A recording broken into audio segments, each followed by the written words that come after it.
ನಮಸ್ತೆ ರೈತ ಮಿತ್ರರೇ, ನಾವು ನಿಮ್ಮ ಅಶೋಕ್. ನೀವು ನೋಡ್ತಾ ಇದ್ದಾರೆ Ashok agro studio YouTube channel ಅನ್ನ. ರೈತ ಮಿತ್ರರೇ, ಈ ಒಂದು ವಿಡಿಯೋದಲ್ಲಿ ನಿಮಗೆ ಲಾಸ್ಟ್ ನಾನೊಂದು ಲಂಪಿ ಸ್ಕಿನ್ ಡಿಸೀಸಸ್, ಲಂಪಿ ಚರ್ಮ ರೋಗ ಕಾಯಿಲೆ ಬಗ್ಗೆ, ಸೊ ನಮ್ಮ ರಾಸುಗಳಿಗೆ ಬಂದರೆ ನಾವೇನು ಮಾಡ್ಕೋಬೇಕು ಅನ್ನೋದ್ರ ಬಗ್ಗೆ ನಾನು ನಿಮಗೆ ವಿಡಿಯೋ ಮಾಡಿದ್ದೆ. ಪ್ರೆಸೆಂಟ್ ವಿಡಿಯೋದಲ್ಲಿ ನಿಮಗೆ ಲಂಪಿ ಸ್ಕಿನ್ಗೆ ರಿಲೇಟೆಡ್ ಆಗಿ, ಇನ್ ಕೇಸ್ ಲಂಪಿ ಸ್ಕಿನ್ ಬಂದಿದೆ, ಸೊ ಫಾಸ್ಟಾಗಿ ರಿಕವರಿ ಆಗಬೇಕಂದ್ರೆ ನಾವೇನು ಮಾಡಬೇಕು ಅಂದರೆ, ಆ ಸ್ಕಿನ್ ಡಿಸೀಸಸ್ಸಿಂದ ಫಾಸ್ಟ್ ರಿಕವರಿ, ಅತಿ ಬೇಗನೆ ಗುಣಮುಖವಾಗಬೇಕು ನಮ್ಮ ರಾಸುಗಳು ಅಂತಂದರೆ ಏನು ಮಾಡಬೇಕು? ಸೊ ಅಂದರೆ ಮೆಡಿಸಿನ್ಸನ್ನು, ಇಂಗ್ಲೀಷ್ ಮೆಡಿಸಿನ್ಸ್ ಎಲ್ಲ ಮ್ಯಾಕ್ಸಿಮಮ್ ಈಗ ನಾವು ತುಂಬ ಕಾಸ್ಟ್ಲಿ ಇರುವಂತಹ ಆ್ಯಂಟಿಬಯೋಟಿಕ್ಗಳನ್ನು, ಸೊ ಮತ್ತು ಬೂಸ್ಟರ್ಗಳನ್ನು, ಸೊ ಮತ್ತು ಈ ಥರ ಇಂಜೆಕ್ಷನ್ಗಳನ್ನು ಸೊ ತಂದು ನಾವು ಈ ಒಂದು ಲಂಪಿ ಸ್ಕಿನ್ನಿಂದ ಬೇಗ ರಿಕವರಿ ಆಗಲಿ ಅಂತ ಹೇಳ್ಬಿಟ್ಟು ಕೊಡ್ತಾ ಇರ್ತೀವಿ. ಬಟ್ ಇದು ಹೈಲಿ ಕಾಸ್ಟೆಡ್, ಅಂದರೆ ತುಂಬಾ ಖರ್ಚಿನಿಂದ ಕೂಡಿರುವಂತಹ ವಿಚಾರ.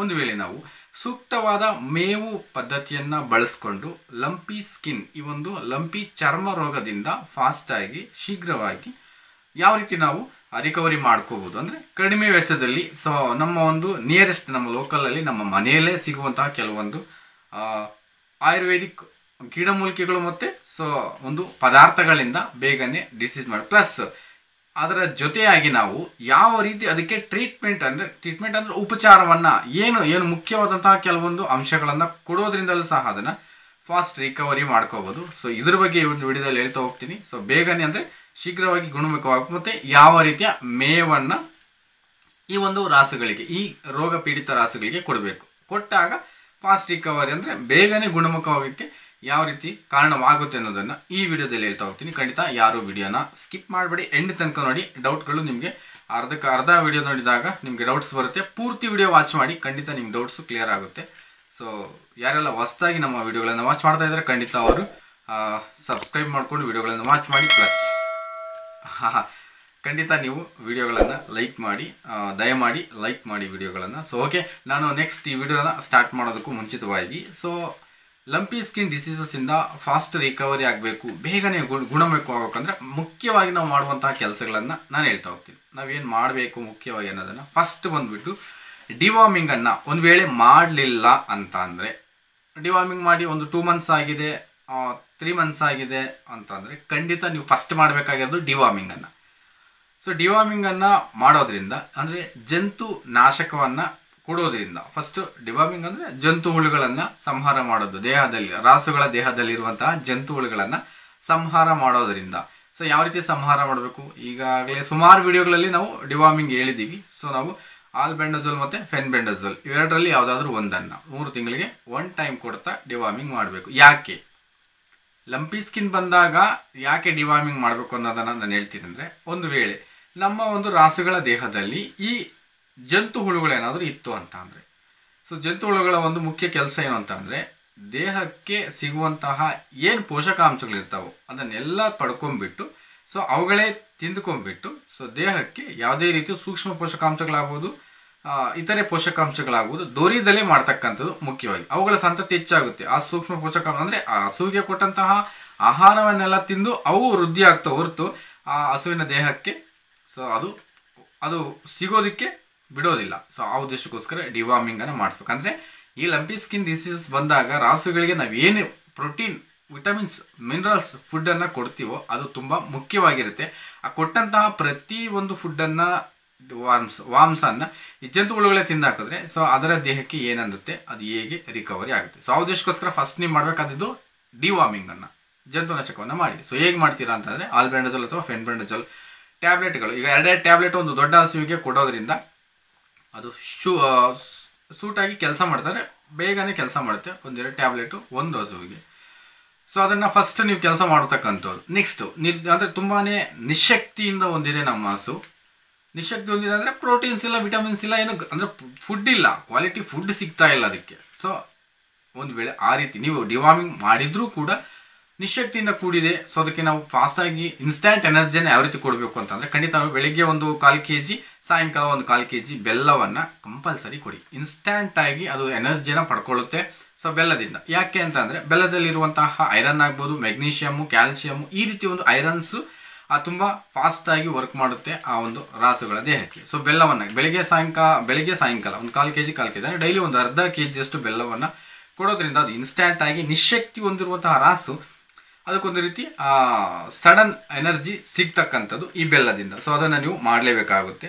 ಓಕೆ, ಅದಾದ ನಂತರ ಒಂದು ವೇಳೆ ಮೇವು ತಿಂತಾ ಇಲ್ಲ, ಸೊ ಯಾಕೆ ತಿಂತಾ ಇಲ್ಲ ಅಂತ ಅಂದರೆ ಡೈಜೆಷನ್ ಪ್ರಾಬ್ಲಮ್ ಇರುತ್ತೆ, ಸೊ ಅಥವಾ ಜ್ವರದ ಪ್ರಾಬ್ಲಮ್ ಇರುತ್ತೆ. ಇನ್ ಕೇಸ್ ಡೈಜೆಷನ್ ಪ್ರಾಬ್ಲಮ್ ಇತ್ತು, ಸೊ ಜೀರ್ಣಕ್ರಿಯೆ ಆಗಿಲ್ಲ, ಸೊ ಅದಕ್ಕೆ ಅದು ಮೇವು ತಿಂತಾ ಇಲ್ಲ, ಸಪ್ಪೆಯಾಗಿ ಸುಮ್ಮನೆ ಆಗಿ ಇರುತ್ತೆ. ಸೊ ಆದಾಗ ನೀವೇನು ಮಾಡಬೇಕು ಅಂತ ಅಂದರೆ, ಖಂಡಿತ ನಾವು ಆಲ್ರೆಡಿ ಕೆಲವು ಹಿಂದಿನ ವಿಡಿಯೋದಲ್ಲಿ ಹೇಳ್ಕೊಂಡಿದ್ದೀವಿ. ಡೈಜೆಷನ್ ಅಂದರೆ ಆ ಜೀರ್ಣಕ್ರಿಯೆಗೆ ಸಂಬಂಧಪಟ್ಟಂತೆ ಮನೆ ಮದ್ದನ್ನು ನಾವು ಮಾಡಿ ತಿಳಿಸಿದ್ದೀವಿ. ಈ ರೀತಿ ಮಾಡೋದ್ರಿಂದ ಅದು ತುಂಬಾ ಜೀರ್ಣವಾಗುತ್ತೆ, ಆಹಾರ ಹೆಚ್ಚೆಚ್ಚು ತೆಗೆದುಕೊಳ್ಳೋದಕ್ಕೂ ಸಾಧ್ಯವಾಗುತ್ತೆ. ಸೊ ಇಲ್ಲಿ ಜೀರ್ಣನೇ ಆಗಿಲ್ಲ ಅಂದರೆ ಆಹಾರ ಎಲ್ಲಿಂದ ತೆಗೆದುಕೊಳ್ಳುತ್ತೆ? ಸೊ ಮುಖ್ಯವಾಗಿ ನಾವು ಅದನ್ನು ಅರ್ಥ ಮಾಡ್ಕೋಬೇಕು. ಓಕೆ, ನೆಕ್ಸ್ಟು ನಾವು ಮನೆ ಮದ್ದನ್ನು ಬಳಸಿ ಜೀರ್ಣಕ್ರಿಯೆಗೆ ಯಾವ ರೀತಿ ಸಹಾಯ ಮಾಡ್ಬೋದು ಅಂತಂದರೆ, ಒಂದು 50 ಗ್ರಾಮ್ನಷ್ಟು ವಾಮ್ ಕಾಳನ್ನು, ಒಂದು 50 ಗ್ರಾಮ್ನಷ್ಟು ಜೀರಿಗೆಯನ್ನು, ಒಂದು 50 ಗ್ರಾಮ್ನಷ್ಟು ಸೋಂಪು ಕಾಳನ್ನು, ಪ್ಲಸ್ ಒಂದು 100 ಗ್ರಾಮ್ನಷ್ಟು ಬೆಲ್ಲವನ್ನು, ಈ 4 ಅಂಶ ತೆಗೆದುಕೊಂಡು, ಸೊ ಈ 3 ಕಾಳುಗಳನ್ನು ಒಂದು ಗ್ರೈಂಡರ್ಗೆ ಹಾಕ್ಬಿಟ್ಟು ಚೆನ್ನಾಗಿ ಪೌಡರ್ ಮಾಡೋದು. ಸೊ ಪೌಡರ್ ಮಾಡಿ ಅದನ್ನು ಬೆಲ್ಲಕ್ಕೆ ಮಿಕ್ಸ್ ಮಾಡ್ಬಿಟ್ಟು ಚೆನ್ನಾಗಿ ಬೆಲ್ಲಕ್ಕೆ ಕುಟ್ಟೋದ್ರಿಂದ, ಅಂದರೆ ಬೆಲ್ಲದ ಮೇಲೆ ಹಾಕಿದ್ರೆ ಅದು ಮುದ್ದೆ ರೂಪದಲ್ಲಿ ಬರುತ್ತೆ. ಸೊ ವಾಮು, ಸೋಂಪು ಮತ್ತು ಜೀರಿಗೆ, ಈ 3 ಕಾಳುಗಳ ಪೌಡರು ಬೆಲ್ಲಕ್ಕೆ ಅಂಟಿಸ್ತಕ್ಕಂಥದ್ದು, ಅಂದರೆ ಬೆಲ್ಲ ಜಿಗಿಟ್ ಅಂಟಿರುತ್ತಲ್ವ, ಸೊ ಅದಕ್ಕೆ ಮೆತ್ಕೊಳ್ಳುತ್ತೆ. ಸೊ ಇದನ್ನು ಪ್ರತಿ ಒಂದು ದಿನ ಬೆಳಗ್ಗೆ ಒಂದು ಸ್ವಲ್ಪ, ಸಾಯಂಕಾಲ ಒಂದು ಸ್ವಲ್ಪ ಮಾಡಿ ಕೊಡೋದ್ರಿಂದ ಸೊ ಡೈಜೆಷನ್, ಅಂದರೆ ನಾವು ಸೋಂಪು ಕಾಳನ್ನು ಊಟದ ನಂತರ ನಾವು ತಿಂತೀವಿ ಡೈಜೆಷನ್ ಚೆನ್ನಾಗಾಗಲಿ ಅಂತ. ಜೀರಿಗೆನೂ ತಿನ್ಬೋದು, ಸೋಂಪು ಕಾಳು ತಿನ್ಬೋದು, ವಾಮ್ ಕಾಳು ತಿನ್ಬೋದು. ಬಟ್ ಜೀರಿಗೆ ವಾಮ್ ಕಾಳನ್ನು ನಾವು ಡೈರೆಕ್ಟಾಗಿ ತಿನ್ನೋದಕ್ಕಾಗಲ್ಲ, ಸ್ವಲ್ಪ ಖಾರ ಬರುತ್ತೆ. ಸೋಂಪನ್ನು ತಿಂತೀವಿ, ಸ್ವಲ್ಪ ಚೆನ್ನಾಗಿರುತ್ತೆ, ನೋ ಪ್ರಾಬ್ಲಮ್. ಅದೇ ರೀತಿ 3 ಕೊಡೋದ್ರಿಂದ ಡೈಜೆಷನ್ ಪ್ರಾಬ್ಲಮ್ ಫಾಸ್ಟಾಗಿ ವರ್ಕ್ ಆಗುತ್ತೆ, ಪ್ಲಸ್ ಚೆನ್ನಾಗಿ ಇರುವಂತಹ ಪೋಷಕಾಂಶಗಳು ಜೀರ್ಣ ಹೊಂದಿ ಅವು ದೇಹಕ್ಕೆ ಲಭ್ಯವಾಗ್ತವೆ. ಸೊ ಮುಖ್ಯವಾಗಿ ಲಂಪಿ ಸ್ಕಿನ್ ಡಿಸೀಸಸ್ ಅಂತ ಈ ಒಂದು ಚರ್ಮ ರೋಗ ಕಾಯಿಲೆ ಬಂದಾಗ ನಾವೇನು ಫುಡ್ ಕೊಡ್ತೀವಿ ಅದು ಡೈರೆಕ್ಟ್ ಬಾಡಿಗೆ ಸಪ್ಲೈ ಆದರೆ ಖಂಡಿತ ಇದರಿಂದ ನಾವು ಫಾಸ್ಟ್ ರಿಕವರಿ ಪಡ್ಕೋಬೋದು. ಓಕೆ, ನಾವು ಇದು ಕೊಟ್ವಿ, ಇದರಿಂದಲೂ ಸಹ ಫಾಸ್ಟ್ ಅಂದರೆ ಜೀರ್ಣ ಆಗ್ತಾ ಇಲ್ಲ, ತಿಂತಾ ಇಲ್ಲ, ಮೇವು ಮತ್ತು ತಿಂತಾ ಇಲ್ಲ ಅಂತ ಆದರೆ ನೀವು ಮತ್ತು ಒಂದು ಕೆಲಸ ಮಾಡ್ಬೋದು. ನಿಮ್ಮ ಮನೆಯಲ್ಲಿ ಆಲ್ರೆಡಿ ಹುಳಿ ಮಜ್ಜಿಗೆ ಇರುತ್ತೆ. ಮಜ್ಜಿಗೆ ಹುಳಿ ಇದ್ದಾಗ ಅದರಲ್ಲಿರುವಂತಹ ಲ್ಯಾಕ್ಟೋಬ್ಯಾಸಿಲಸ್ ಏನಿದೆ, ಇದು ಅಂದರೆ ಉತ್ತಮ ಬ್ಯಾಕ್ಟೀರಿಯಾ, ಇದರಲ್ಲಿರುವಂತಹ ಬ್ಯಾಕ್ಟೀರಿಯಾ ಉತ್ತಮವಾಗಿರುತ್ತೆ, ಇದು ಜೀರ್ಣಕ್ರಿಯೆಗೆ ಸಹಾಯ ಮಾಡುತ್ತೆ. ಹುಳಿ ಮಜ್ಜಿಗೆಯನ್ನು ಸಾಯಂಕಾಲ ಒಂದು ಸ್ವಲ್ಪ, ಬೆಳಗ್ಗೆ ಒಂದು ಸ್ವಲ್ಪ ಕೊಡಿ, ಒಂದು ಅರ್ಧ ಲೀಟ್ರಿಗಿಂತ ಕಡಿಮೆ ಅದಕ್ಕೆ ನೀವು ಕೊಡೋದ್ರಿಂದ ಸೊ ಜೀರ್ಣಕ್ರಿಯೆಗೆ ಸಂಬಂಧಪಟ್ಟಂತೆ ಅದು ಸಹ ಫಾಸ್ಟಾಗಿ ನೀವು ಕೊಟ್ಟಂತಹ ಮೇವು ಸಂಪೂರ್ಣವಾಗಿ ದೇಹಕ್ಕೆ ದೊರೆಯುತ್ತೆ, ಒಳ್ಳೆಯ ಪೋಷಕಾಂಶಗಳು ದೊರೆಯುತ್ತೆ, ಬೇಗನೆ ಅದು ತಿನ್ನಂಥ ಆಹಾರ ಸಂಪೂರ್ಣ ಜೀರ್ಣ ಮಾಡಿಕೊಂಡು ದೇಹಕ್ಕೆ ಒಳ್ಳೆಯ ಆಹಾರ ದೊರೆತಂತಾಗುತ್ತೆ. ಅದಾದ ನಂತರ ನೀವು ಕಂಪಲ್ಸರಿ ಈಗ ಹಾಲನ್ನು ಕೊಡದೇ ಇರುವಂತಹ ಕೆಲವು ನಾಟಿ ದನಗಳಿದ್ದಾವೆ, ಎತ್ತುಗಳು, ಓರಿಗಳು, ಇವುಗಳಿಗೂ ಬರುತ್ತೆ. ಅಂದರೆ ಹಾಲು ಕರೀತಕ್ಕಂಥದ್ದಕ್ಕೆ ಮಾತ್ರ ಅಲ್ಲ, ಸೊ ಇವುಗಳಿಗೂ ಬರುತ್ತೆ. ನೀವು ಈ ಸಮಯದಲ್ಲಿ ಎತ್ತುಗಾಗ್ಬೋದು, ಓರಿಗಳಿಗಾಗ್ಬೋದು, ಓರಿ ಕರುಗಳಿಗಾಗ್ಬೋದು, ಕೋಣಗಳಿಗಾಗ್ಬೋದು, ಸೊ ಖಂಡಿತ ನೀವು ಕಂಪಲ್ಸರಿ ಈ ಸಮಯದಲ್ಲಿ ಲಂಪಿ ಸ್ಕಿನ್ಸ್ ಬಂದಾಗ ದಾಣಿ ಮಿಶ್ರಣ 1 kg ಅಷ್ಟಾದರೂ ಕೊಡಬೇಕು. ಅಂದರೆ ನಾನ್ ಮಿಲ್ಕಿಂಗ್ ಕೌಸ್ ಏನಿರ್ತವೆ, ಮಿಲ್ಕಿಂಗ್ ಅಲ್ಲದೇ ಇರುವಂಥ ಕೌಸ್, ಅವುಗಳಿಗೂ ಸಹ ಹಸುಗಳಿಗೂ, ಎಮ್ಮೆಗಳಿಗೂ, ಓರಿಗಳಿಗೂ ಏನಿದೆ ಪ್ರಾಣಿಗಳಿಗೆ ಅವುಗಳಿಗೂ ಸಹ ದಾಣಿ ಮಿಶ್ರಣ ಅನ್ನೋದು ಕಂಪಲ್ಸರಿ ಕೊಡಲೇಬೇಕು. ಕೊಟ್ಟಿದ್ದೆ ಕನಿಷ್ಠ 15 ದಿನದ ಮಟ್ಟಿಗೆ ಒಂದು 15 kgಯಿಂದ 20 kg ತನಕ ಆದರೂ ನೀವು ದಾಣಿ ಮಿಶ್ರಣವನ್ನು ಅದಕ್ಕೆ ಕೊಡಲೇಬೇಕಾಗುತ್ತೆ. ಕೊಟ್ಟಲ್ಲಿ 15 ಅಲ್ಲ, ಇನ್ನೂ ಜಾಸ್ತಿನ 30 kg, ಡಬಲ್. ಬೆಳಗ್ಗೆ 1 kg, ಸಾಯಂಕಾಲ 1 kg ಕೊಟ್ಟಿದೆ ಅಂದರೆ ಫಾಸ್ಟ್ ರಿಕವರಿಗೆ ತುಂಬಾ ಸಹಾಯಕವಾಗುತ್ತೆ. ಪ್ಲಸ್ ಅದರ ಜೊತೆ ಮಿನರಲ್ ಮಿಕ್ಸರ್ ಅಂತೂ ಕನಿಷ್ಠ 50 ಗ್ರಾಮ್, ಅಂದರೆ ಮಿಲ್ಕಿಂಗು ನಾನ್ ಮಿಲ್ಕಿಂಗ್ ಎರಡಕ್ಕೂ ಕೊಡಬೇಕಾಗುತ್ತೆ. ಮಿಲ್ಕಿಂಗ್ಗೆ ಆಟೋಮೆಟಿಕಲಿ ನೀವು ದಾಣಿ ಮಿಶ್ರಣ ಏನು ಕೊಡ್ತಾ ಇರ್ತೀರೋ ಅದನ್ನು ಕೊಡಲೇಬೇಕು, ಮಿನರಲ್ ಮಿಕ್ಸರ್ ಏನು ಕೊಡ್ತಾ ಇದ್ರೆ ಅದು ಕೊಡಲೇಬೇಕು. ಬಟ್ ನಾನ್ ಮಿಲ್ಕಿಂಗ್ ಕೌಸ್ ಏನಿದ್ದಾವೆ ಸೊ ಅವುಗಳಿಗೂ ನೀವು ಕಂಪಲ್ಸರಿ ದಾಣಿ ಮಿಶ್ರಣ ಬೆಳಿಗ್ಗೆ 1 kg, ಸಾಯಂಕಾಲ 1 kg, 15 ದಿನದ ತನಕ. ಸೊ ಬೆಳಿಗ್ಗೆ 50 ಗ್ರಾಮ್, ಸಾಯಂಕಾಲ 50 ಗ್ರಾಮ್ ಮಿನರಲ್ ಮಿಕ್ಸರ್ ಇದನ್ನು ಕೊಟ್ಟಿದ್ದೆ ಆದರೆ ಈ ಒಂದು ರೋಗದಿಂದ ಫಾಸ್ಟಾಗಿ ರಿಕವರಿ ಆಗುತ್ತೆ, ಫಾಸ್ಟಾಗಿ ಗುಣಮುಖವಾಗುತ್ತೆ. ಸೊ ಅದನ್ನು ನೀವು ಮಾಡಬೇಕಾಗುತ್ತೆ. ಅದಾದ ನಂತರ ನೀವು ದಾಣಿ ಮಿಶ್ರಣ ಕೊಡ್ತೀರಾ, ಮಿನರಲ್ ಮಿಕ್ಸರ್ ಅಂತೂ ಮಸ್ಟ್ ಆ್ಯಂಡ್ ಶುಡ್ ಕೊಡಲೇಬೇಕು. ಯಾಕೆ ಅಂತಂದರೆ ದೇಹಕ್ಕೆ ಬೇಕಾದಂಥ ಮುಖ್ಯ ಪೋಷಕಾಂಶಗಳು ಅದು ಆಹಾರದಿಂದ ಸಿಗದಿದ್ದಾಗ ನಾವು ಅಡಿಷ್ನಲ್ ಆಗಿ ಕೊಟ್ಟರೆ ಬೇಗನೆ ಗುಣಮುಖವಾಗಲಿಕ್ಕೆ ಇವು ಮುಖ್ಯ ಕಾರಣವಾಗ್ತವೆ. ಸೊ ಕೊಟ್ಟಿದ್ದಾದರೆ ಅವು ಬೇಗ ಆರಾಮಾಗ್ತವೆ, ಕೊಡಲಿಲ್ಲ ಅಂದರೆ ಸ್ವಲ್ಪ ಲೇಟ್ ಆಗುತ್ತೆ ಆರಾಮಾಗಲಿಕ್ಕೆ. ಇಲ್ಲ ತೀವ್ರವಾಗಿ ಅವೇನಾದರೂ ಆ ರೋಗಕ್ಕೆ ತುತ್ತಾಗಿದ್ದರೆ ಸೊ ಮರಣ ಹೊಂದುವ ಚಾನ್ಸಸ್ ಇರುತ್ತೆ. ಒಟ್ಟಿನಾಗಿ ರಿಕವರಿ ಆಗಬೇಕಂದ್ರೆ ಇವೆಲ್ಲವನ್ನು ಕೊಡಿ, ಒಳ್ಳೆ ಇದಾಗುತ್ತೆ, ಇನ್ಸ್ಟ್ಯಾಂಟ್ ಎನರ್ಜಿ ಸಿಗುತ್ತೆ.